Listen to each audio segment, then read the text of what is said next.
حارس المرمى دوناروما. يعود ميلان والكرة إلى بونافنتورا أحد رجال الشوط الأول في ميلان.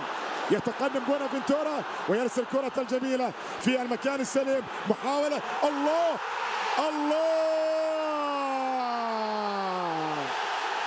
فنان الإسباني، فنان الإسباني يشعل الملعب ويشعل درب الغضب. الإسباني الفنان سوسو يأتي بهدف كل جمال، هدف في غاية الروعة، غاية الروعة. نعم، تقدم بونافنتورا، قلت رجل ميلان في الشوط الأول، لكن سوس الله الله الله الله الله، ياهو هدف يشعل الديربي ويحرك العواطف.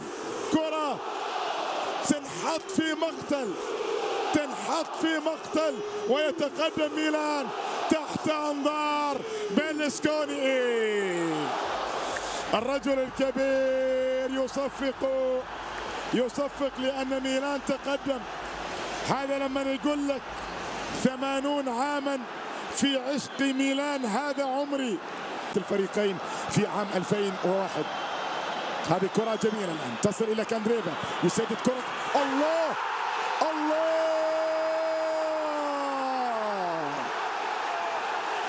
دربي الأهداف الرائعة، هدف من الخيال، لكن يلغى الهدف، لا يلغى. هدف للإنتر، نعم الإنتر يعود وفي احتجاج ميلاني. هدف للإنتر، الإنتر يعود. يا هي عودة من الباب الكبير. هنا ربما الاحتجاج على هذه اللعبة. استمرت الكرة استمرت، ذهبت بعد ذلك، وصلت إلى كاندريفا، أطلق صاروخ لا يصاد ولا يرد، وبالتالي يعود الدربي، يشتعل الدربي، وغضب كبير هنا في الدربي، لأن بالفعل هدف لا يصاد. يحقق ألقابه الخمسة، ولدينا محاولة قائمة الآن عن طريق باكا الذي يتقدم في المكان السليم. هذه خطيرة، هذه فرصة، هذه جول.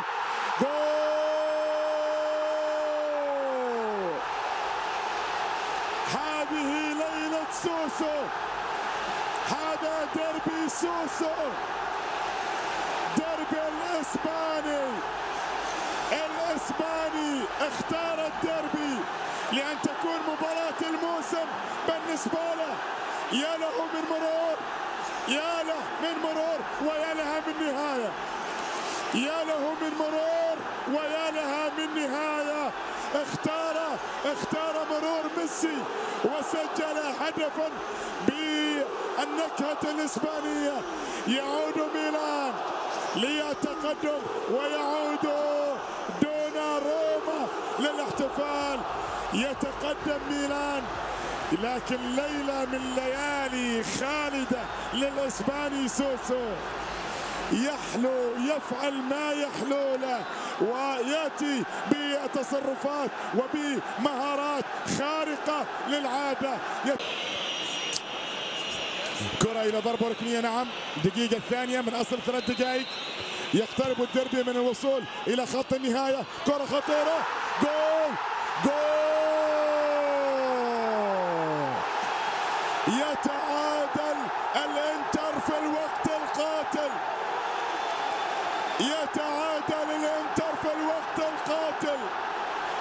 يا لها من إثارة. سجل بيريسيتش، أدرك التعادل. هذه الكرة لا وجود للتسلل، نعم، المتابعة السليمة بالقدم اليسرى، والكرة تصل إلى الشباك، والديربي ينتهي بالتعادل. وكنت أتكلم وأقول آخر ديربي في الجولة رقم 13 انتهى 2-2.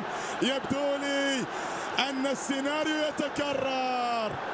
الجولة رقم 13 أيضا 2-2 الآن. الأمور أقرب للوصول كذلك. يتقدم الآن ماتي ويرسل كرة وهذه خطيرة والتسديدة تذهب بعيدا. وأعتقد أن الصافرة ستأتي عزيزي المشاهد. الأمور يبدو لي تعادل كما كانت الأمور في آخر لقاء جمع الفريقين، وكان ذلك التعادل 2-2 في آخر سنة تقابلوا في الأسبوع رقم 13. السيناريو يتكرر والديربي المثير جدا عزيزي المشاهد.